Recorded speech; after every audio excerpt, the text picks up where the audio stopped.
"You old hag with no money, you're in the way. We'll take all the inheritance.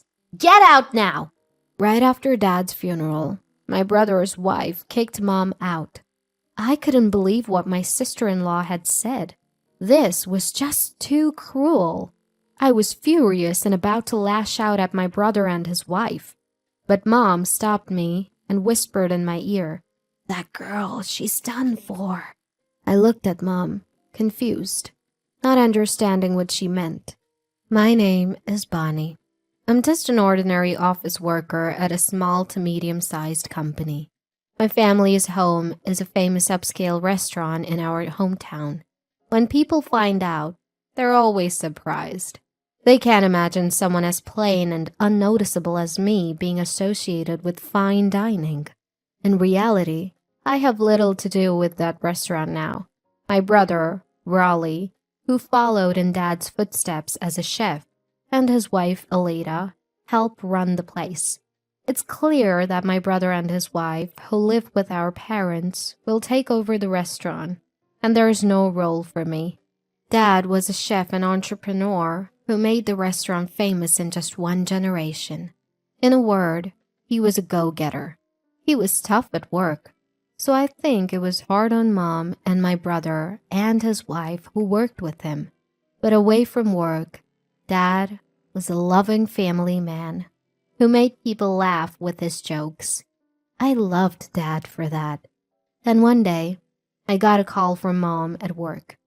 "Your father has collapsed. Come to the hospital right away." I could tell from Mom's voice that Dad's situation was serious. I rushed to the hospital. When I arrived, Mom and the doctor were talking, looking very serious. "Mom, is Dad okay?"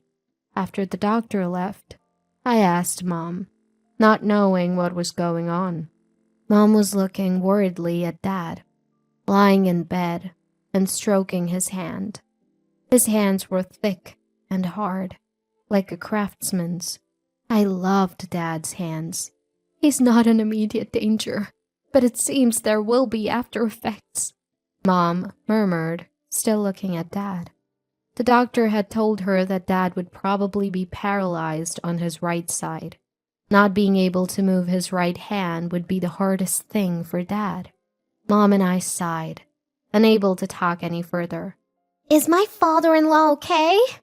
My sister-in-law's voice echoed in the quiet hospital room. She had brushed over after hearing from Mom. I thought she was worried, but as soon as she heard about Dad's condition and after effects, her expression changed, and she began to smirk. "Well, he can't cook anymore, so the restaurant is ours now." I couldn't believe what I was hearing.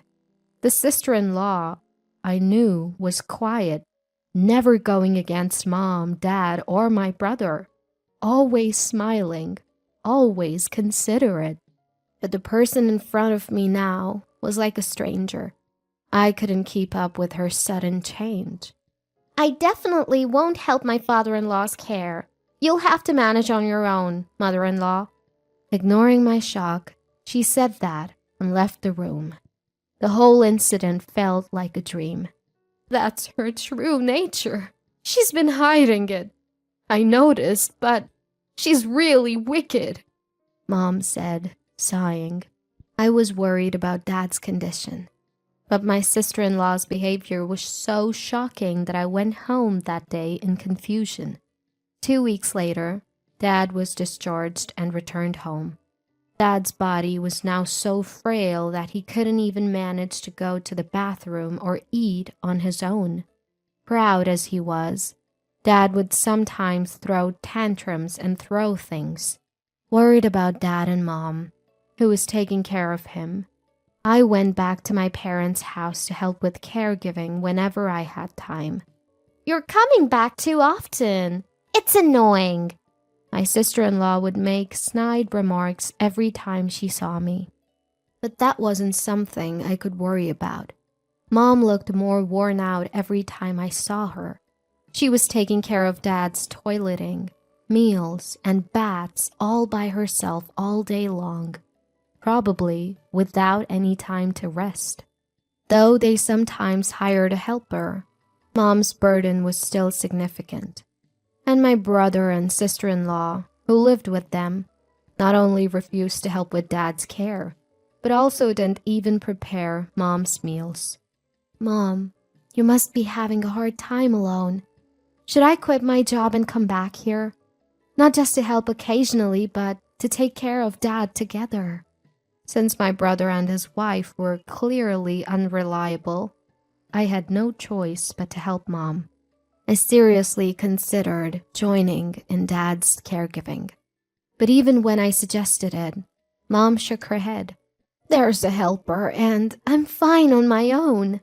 You don't have to worry about me, Mom answered with a smile, perhaps not wanting to worry me. But she looked like she was pushing herself too hard. I was driven by anxiety that Mom might collapse too. And then, the situation took a turn for the worse. Dad, who had become quite disheartened, began to show symptoms of dementia. Who are you? Being told that by my own father was quite painful.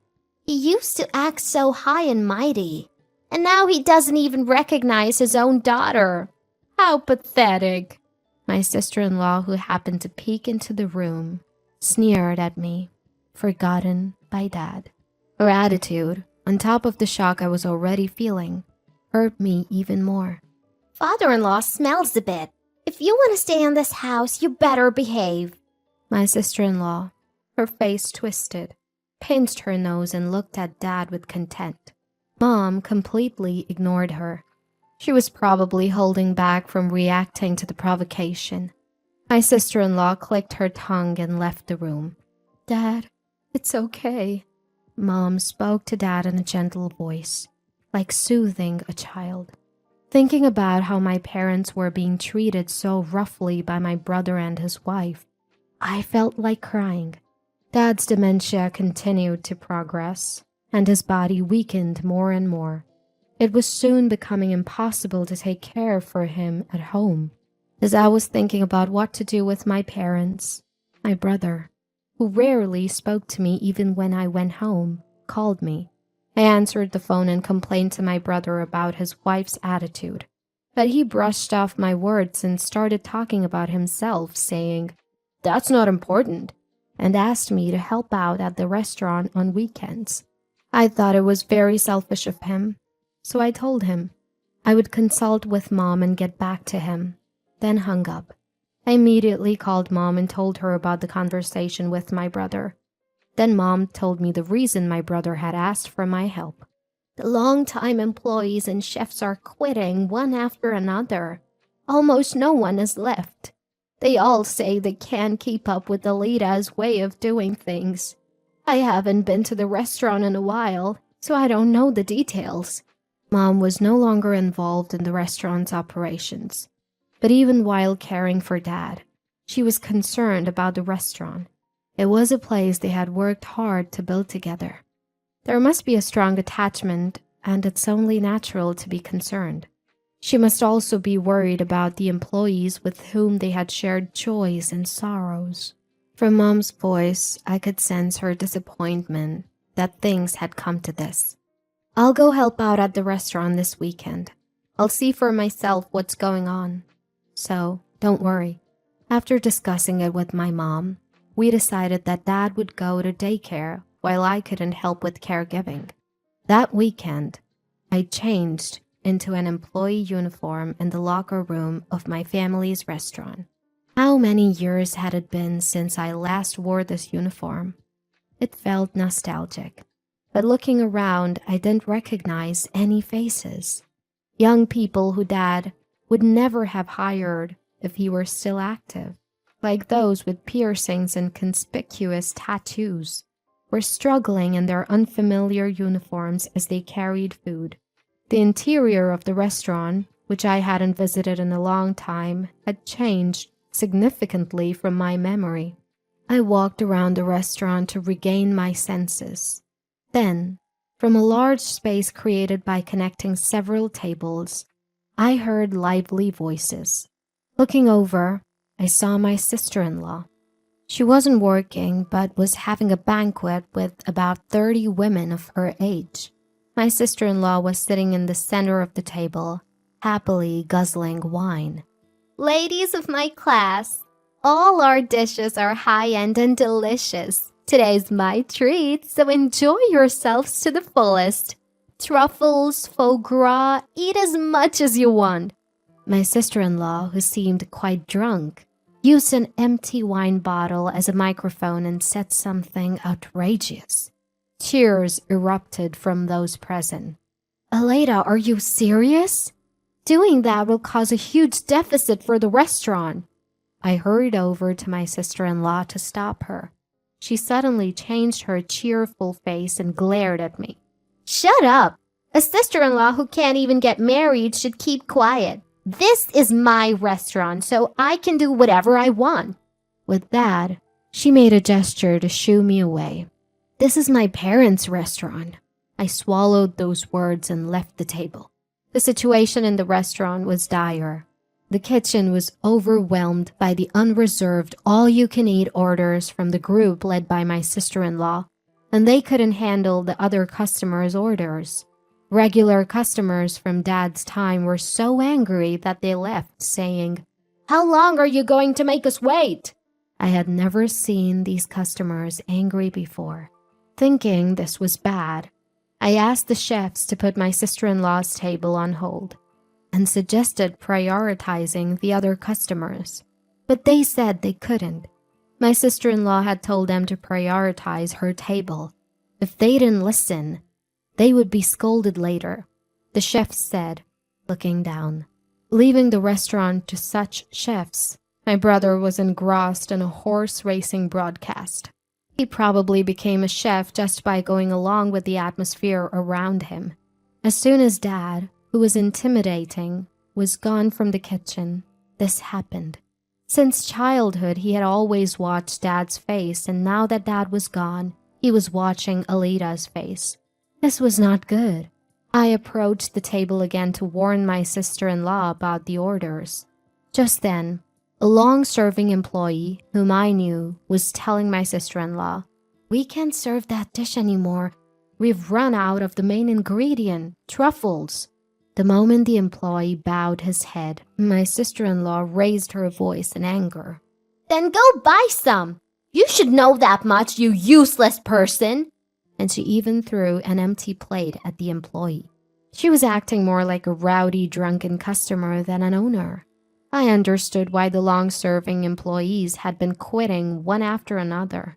"I'm thinking of changing the name of this restaurant. The current name is old-fashioned and cliché. I want something more stylish and cool." My sister-in-law turned to her friends, laughing and saying such things. The restaurant was finished. Dad's once renowned establishment was nowhere to be seen. After finishing my help, I headed to the locker room, wondering how to tell Mom about this situation. She would surely be saddened to know about this. Thinking so, my steps felt heavy as I headed home. The next day when I visited my parents' house, I honestly told Mom about the situation at the restaurant. Mom sighed sadly. "I thought it might be like that. My son has been under Aleda's thumb since Dad fell ill. And the restaurant can't survive without your father." Tears welled in Mom's eyes, and her lips trembled. Seeing Mom like that, I couldn't hold back my tears either. "I'm sorry. If I had been stronger, I could have protected Dad and Mom's restaurant." Mom patted my shoulder, saying it was okay. "Let's give up on the restaurant." Mom persuaded me to do the same. After that, I continued to refuse my brother's requests to help at the restaurant. No matter how many times I refused, he kept calling, and his complaints about my sister-in-law began to mix into the conversation. She was still inviting acquaintances and treating them, and the restaurant was facing a huge deficit. They were even struggling to pay for supplies. Furthermore, despite having no money, my sister-in-law was insisting on renovating the restaurant into a stylish cafe bar.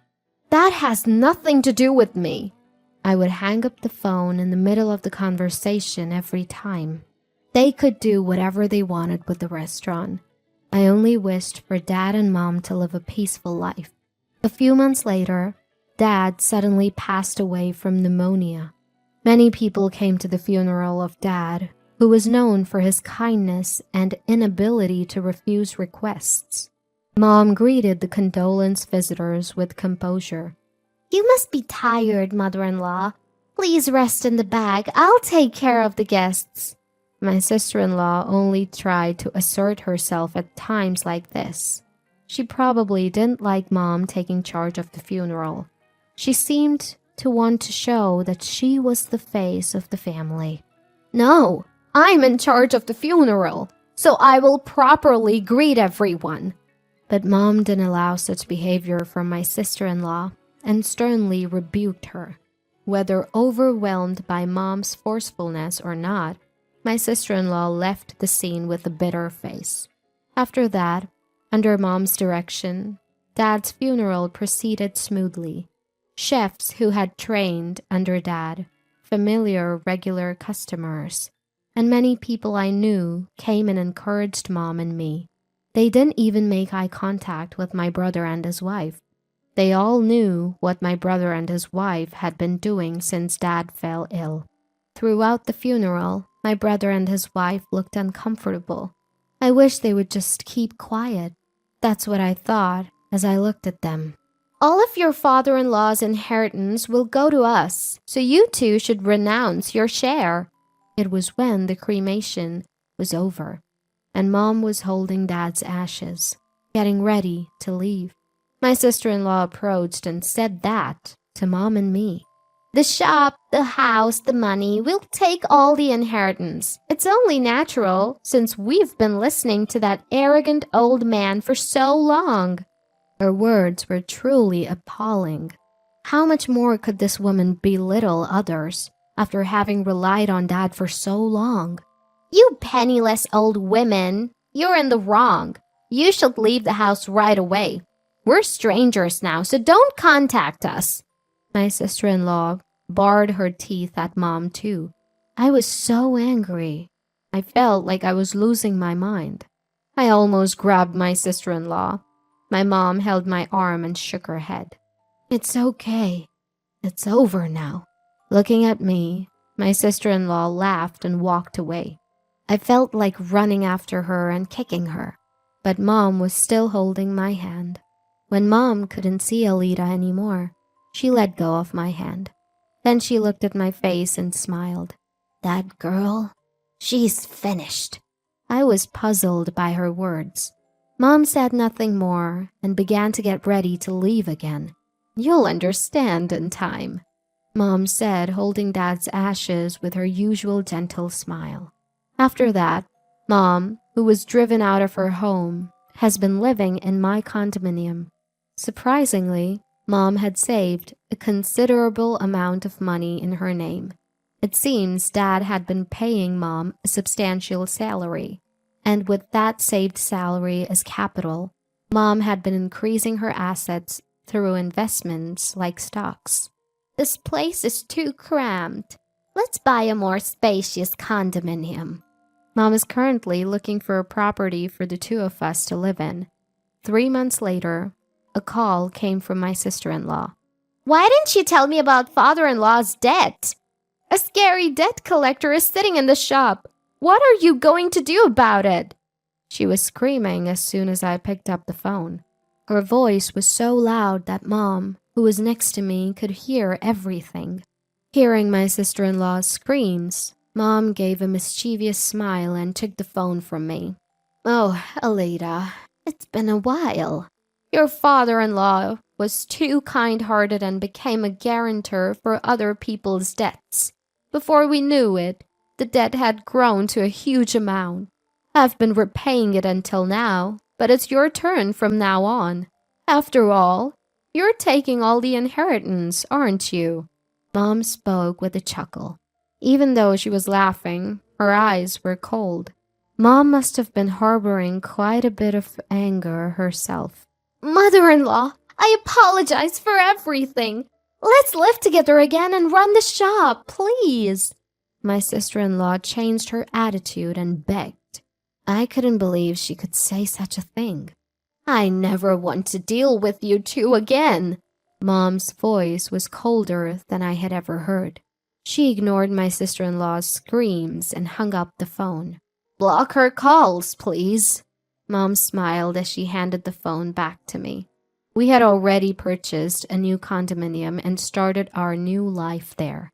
Of course, my brother and his wife don't know the location, so we'll probably never see them again. Later, through local acquaintances, I learned that my family's restaurant had closed. My brother and his wife had lost the shop and the house to debt and were left penniless. They still have remaining debt, so they are now working from morning to night at a chain restaurant. In the old apartment where they live, the voices of the couple berating each other can be heard echoing. Meanwhile, Mom and I finished observing Dad's third death anniversary and dined at a restaurant opened by Dad's top disciple. The food tasted just like what Dad used to make. That night, we talked about memories of Dad and enjoyed a feast of gourmet dishes to our heart's content.